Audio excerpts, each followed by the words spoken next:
This is day 19 of making one YouTube video every single day until I make my first $1,000 from this YouTube channel. In this video, I'm going to go into depth on my work experience before I started my own business. So if you're new, be sure to hit the subscribe button because you won't want to miss it. I also want to just quickly update you guys on the progress of the YouTube channel. Currently, we're at 1,096 subscribers, and we are at about 190 watch hours. YouTube requires that you get 4,000 watch hours before you get monetized. So that's what we're currently working on. So now let's jump into today's video. If you're new to the channel, my name is Spencer Weber. I've been running my own business for the last 3 years now, and I love all things business. I made this YouTube channel to document what it's been like to start and grow my business. So if you like things like business, investing, money, entrepreneurship, goal setting, stuff like that, then this channel's for you. So be sure to hit the subscribe button and follow along. Lately, I've been doing my daily video, just like this one, where I update you guys on the growth of the YouTube channel and the growth of the business. But I also have another ongoing video series that's coming out right now. I'm releasing one new video for it each day.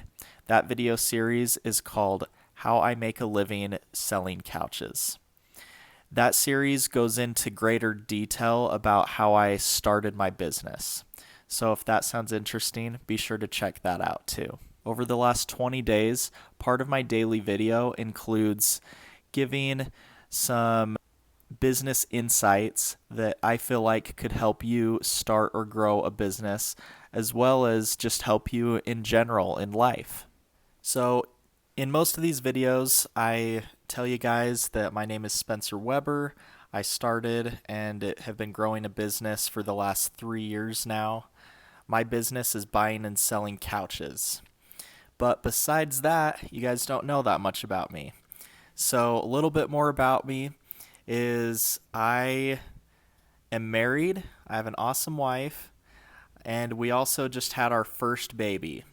Having a baby was a big reality check because providing for myself and a wife as well, it wasn't quite as hard as having a child now.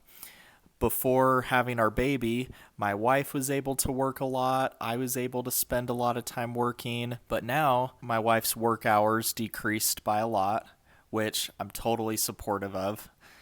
And my work hours have decreased some because I just want to spend more time with the family. And so that's been a very recent change that I've been going through. It's definitely a great motivator for me to want to go out and work hard. A little bit more about me. So I've been doing my business for the last 3 years, but before that, after I graduated high school, I went out on a 2-year church mission for my church. That was awesome. I definitely grew a lot from that. I was a little more shy in high school, and going out on a mission was great because I got to get a feel of what the real world was like, and I got to break out of my shell a little bit. I made a lot of awesome friends out there. My 2-year church mission was in West Virginia. That's where I got sent, and I loved being in West Virginia. I really want to go back. After my 2-year mission, I came back home and I decided to go to college. I moved out of my parents' house and moved about an hour away to go to college. And a little bit before college started, I didn't have a job lined up after I got home from my church mission. And so I was looking around for what I could do for work. And I always had the entrepreneurial spirit, but I just wasn't confident in my abilities to make money yet. So I wanted to go look for a job. I ended up interviewing at the local Honda dealership. They had an opening for business development, which basically was cold calling a bunch of pretty cold leads and trying to get people to come into the dealership and look at cars. And so I thought it was fun. I thought it was going to be fun. It turned out to not be super fun. It was a lot of work and the pay wasn't very good. I'll be honest, I was making $9 an hour. Now, this is back in the year 2019, so I think pay has gone up a little bit since then, but not by like a ton. It would be like making like $11 an hour right now, which just, it's not that good. It's a very entry-level job, and I was grateful for the work that I had, but I definitely wanted more. So I worked at the Honda dealership for about 5 months, which I know isn't super long. I ended up finding a job that paid a little bit better at a call center. This call center, we helped talk to people over the phone to help them get loans. I worked for, it was essentially a loan servicer. And so people would call in, we would input their information to get them a loan, and then we would deposit the money into their account. And I worked there for about a year and a half, and I think I was making like $13 an hour. And I remember just feeling like, man, this is it. Like, I'm making $13 an hour. I'm working 40 hours a week. I was doing that during the summer. I did go to college. I went to college in person for about 2 semesters. And then COVID happened, and I realized that there was another nearby college that was a lot cheaper. And so I actually switched over to that other college and did my classes all online.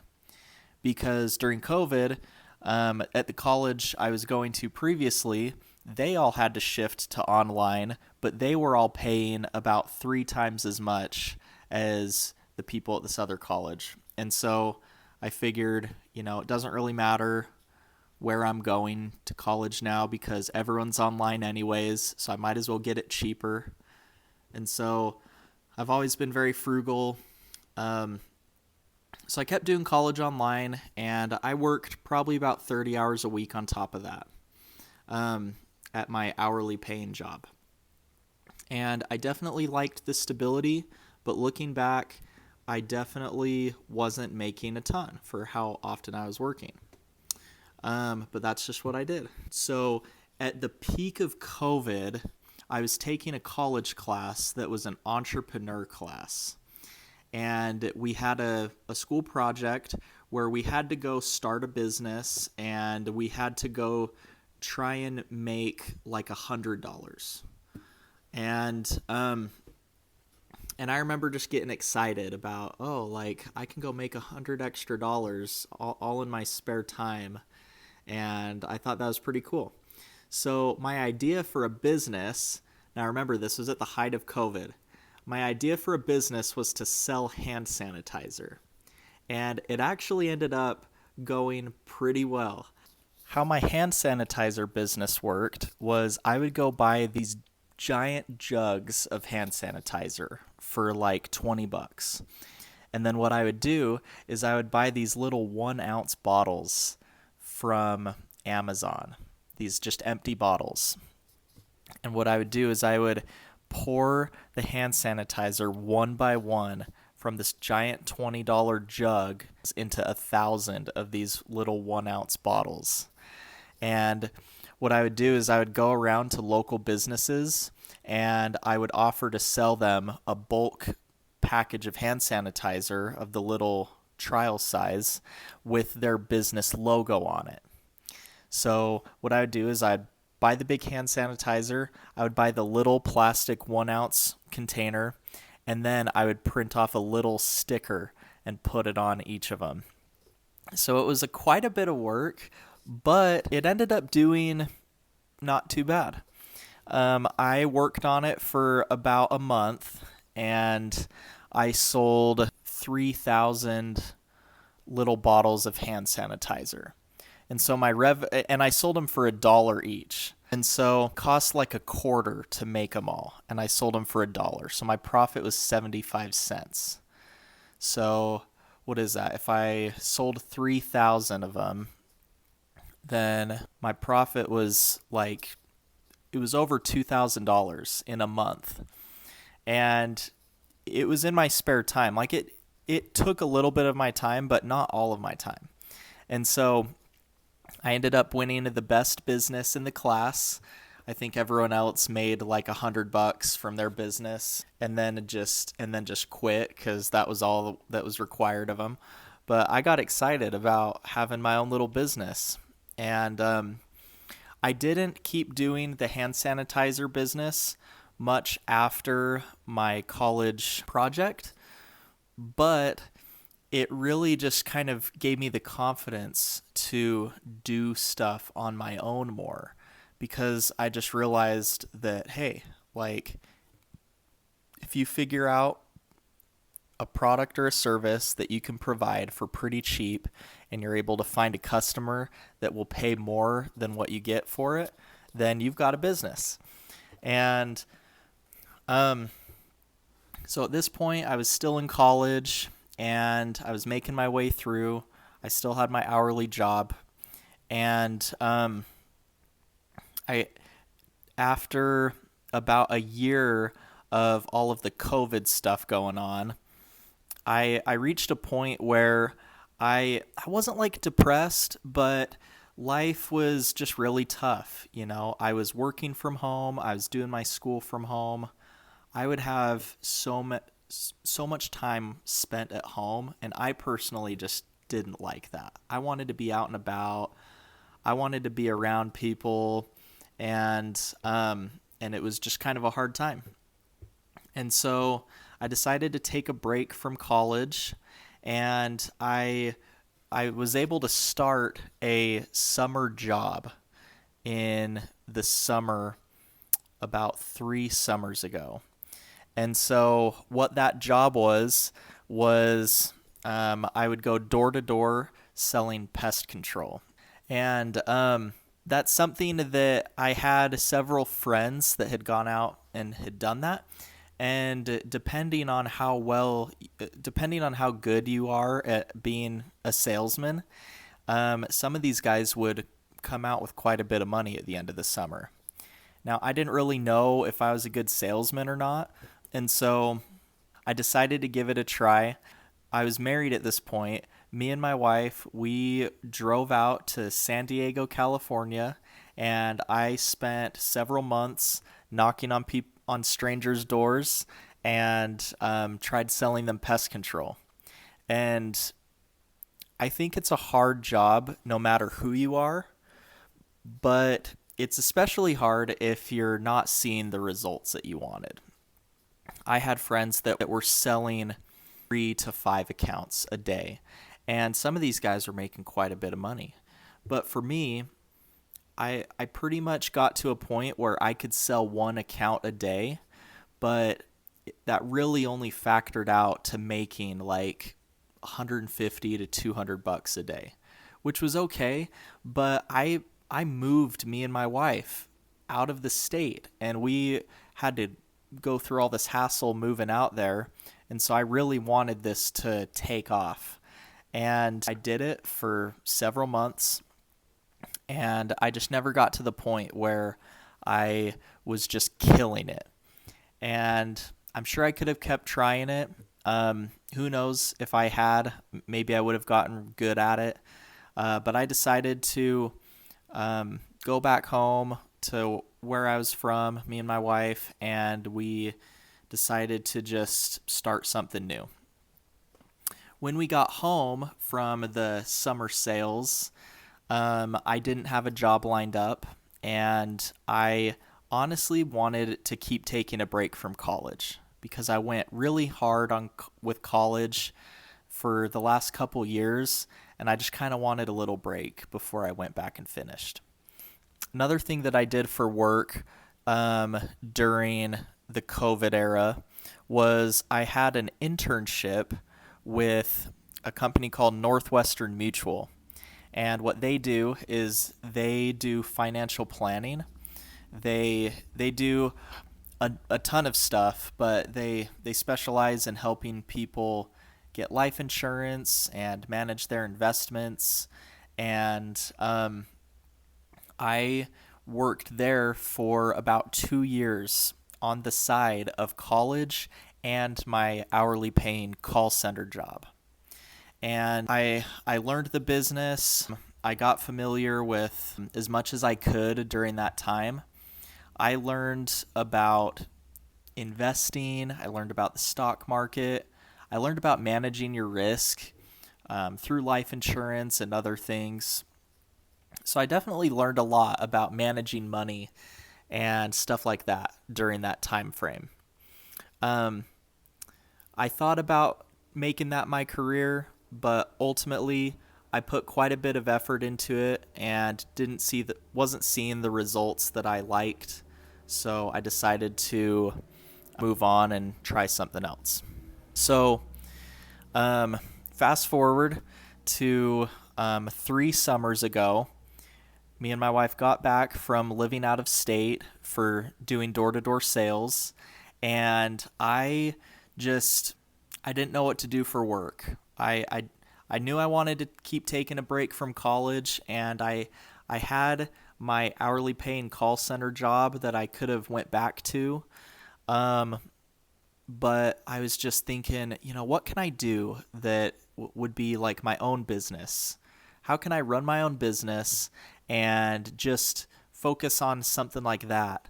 And how can I make enough money to where I could just work on my own and not have a boss? I remember hearing about this idea called couch flipping. And I watched a few different YouTube videos on it. There's this guy in Las Vegas named Ryan Pineda. He was one of the first guys to make a video that went viral about couch flipping. And he was saying that he could make like $8,000 a month or more from just buying and selling couches. And it seemed like a pretty easy concept. He would just go find a really good deal on a couch, and then he would go pick it up, take it back to a storage unit that he's renting, and then he would snap a few pictures of it, throw up an ad on Craigslist or Facebook Marketplace, list it for a lot more, but he would offer free delivery for the next person to buy it from him. And so people would see the free delivery and they would see this nice couch and they would buy it from him. And he would make, $150 plus profit from selling one couch. And what seemed cool about it is that, anyone could do it. You need a truck, but other than that, you really need no skills or knowledge. And another cool thing is that it really doesn't take up all of your time. Sometimes he would talk about cleaning a couch or stitching one up, but a lot of the times he would just go find a good deal on a couch. And that's what allowed him to go resell it for a fair raise, because he would just find a really good deal. And so I thought that sounded cool. And I'm like, well, I've got nothing to lose. I might as well try this out for a little bit. And if this doesn't work, then I can always go back to my old job. So I kind of had this gap in my life where I didn't have a job yet. And so that's when I decided to give it a try with couch flipping. So at the time, I was driving around an SUV. It was a 2004 Hyundai Santa Fe, and it had a tow hitch on the back. So you could tow a little trailer with the Hyundai SUV that I had. And so, to be honest, it was actually my wife's car. I was driving around just a little sedan, but I asked my wife, hey, is it cool if I try out this couch flipping? I'm going to buy a little trailer, hook it up to the back of your SUV, and I'm going to drive around your SUV delivering couches to people for a while. I'm going to try this for like a month and see if it works. And she's like, okay, well, I'll drive your car around, and if it doesn't work, then you can give me my car back. And I said, okay. So I went to Home Depot, and they had these brand new trailers for sale for like $1,200. It was a 5-foot by 8-foot little caravan trailer. And I got a Home Depot credit card, and I bought the trailer on a credit card, which isn't the best idea, but I had a little bit of money saved up, but I didn't want to go spend it all on the trailer. I thought I'd just use a credit card, and then I can just worry about that later. So I got this trailer, and I can still remember the very first couch that I went and picked up. It was this burgundy, kind of reddish, brownish leather couch. And it had a big rip on the back of it, but usually a couch is pressed up against a wall. So usually people don't see the back of it. And so I thought, well, this will be a good couch. And so I got the couch for free because I went and picked it up. And so I went and got it, and then literally had it on my trailer, and I went and signed up for a little storage unit. I just Googled storage units near me. There were a couple bits of criteria that I had for the type of storage unit I signed up for. One criteria that I had going into it was I wanted a storage unit where they had a power outlet nearby. Because some storage units have power outlets like down the pathways, and you can like plug a light into it, or you can plug stuff into it temporarily. So you can plug stuff into it temporarily, and so I figured if it had a power outlet, I could plug a light into it so I could work there at night. I could plug like a vacuum into it so I could vacuum off the couches. So I really wanted one with a power outlet. And so what I did was I searched a couple places, and I asked if I could come and look at the storage units in person first, and a lot of them said yes. I went and found a place that had a power outlet right by a storage unit that was available. So I decided to sign up for it. It was about $120 a month for this storage unit. I believe it was a 12-foot by 25-foot storage unit. Starting out, I would just lay the couches flat, just like how they are in your living room. And in a 12-foot by 25-foot storage unit, I could probably only fit like 6 couches. And so if I got like a set of couches, that's only 3 sets that I was able to fit.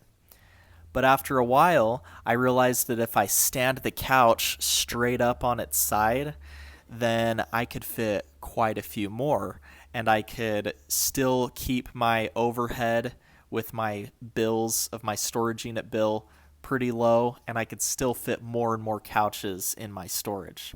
Signed up for the storage unit, and that very first couch that I got for free, I didn't do anything to it. I just took a picture of it, relisted it, and then I ended up reselling it for $150 the same day. So the same day, I was delivering it to someone else because I offered free delivery, and then I had $150. In that moment, I was kind of having a flashback to my hand sanitizer business. And I kind of thought, man, I would have had to squirt hand sanitizer into 150 of these little bottles in order to make that. Or even more, because that's not even what my profit would have been. I would have had to do that to I would have had to sell 200 little hand sanitizer bottles. And that might have taken quite a while. But selling this one couch, it probably took me 30 minutes to go pick it up, 30 minutes to take it back to my storage and unload it. And then when I sold it, it took me about another 30 minutes to go deliver it. So that's an hour and a half. and I made $150. And it was then that I realized that maybe I'm onto something here. Maybe this is something that could be good. So I kept trying it. At first, I mainly only started with couches that I could get for free because I was too nervous to risk my money. I had already risked it by buying that trailer. I'm already spending money on my storage unit, so I wanted to risk as little money as possible. So starting out, I probably was able to find probably one free couch a day for like 3 weeks straight. And I was able to stay pretty consistent with selling almost one couch a day at like a $100 to $150 profit every time. And so literally in like the first week, I made like $800 from just selling couches. And I remember thinking, wow, like that's almost my 2-week paycheck at my hourly job. And over there, I've got a boss, I'm tied down, I have no control over when I work and when I don't. And there's not a lot of room for growth either. I mean, yeah, you could get a little raise where you're making like $1 or $2 an hour more, but with couch flipping, I thought, man, if I just like get more efficient and learn new things as I go, then maybe I could get to the point where I'm selling 2 couches a day and my income literally is double what it is now. And I just thought it was so exciting. And so pretty much I've been doing that ever since then for the last 3 years. And it has grown and evolved. I've learned a lot along the way. But yeah, it's been awesome. And I really just have total confidence to be an entrepreneur and run my own business because I've been doing it now for the last 3 years. And as I look ahead to the future, I don't know if I'm going to do couches forever, but I see myself staying involved with it in some way or another.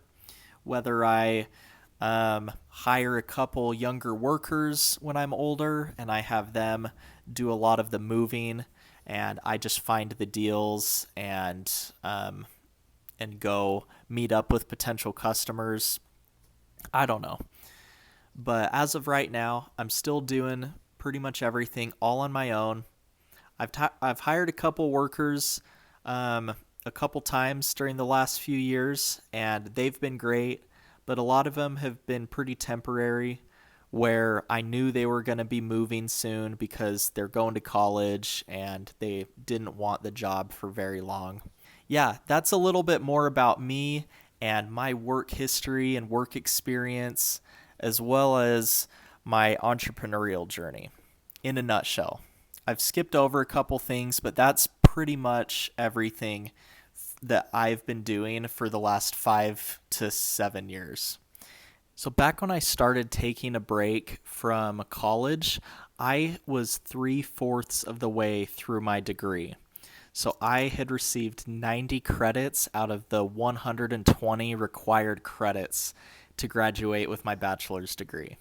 I was doing a degree in finance initially, but then I switched to business management.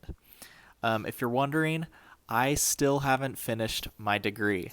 I've been focused on building my business for the last several years, and I think everyone just has their own path with that. I recently have decided to just finish my degree. I don't really anticipate using it like most people do to get a job, but I felt like there was still value in finishing. I felt like I could still make more connections in the business world.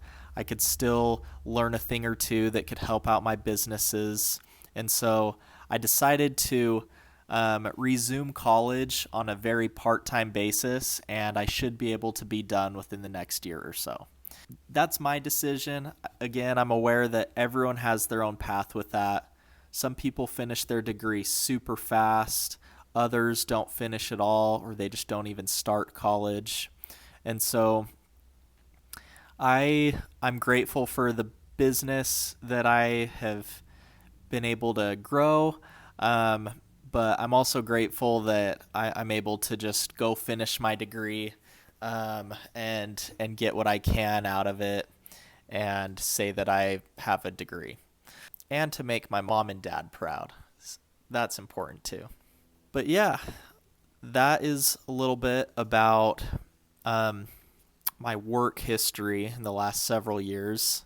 So I have had experience with like the finance industry, with the home service industry, with the car industry, and now the furniture industry.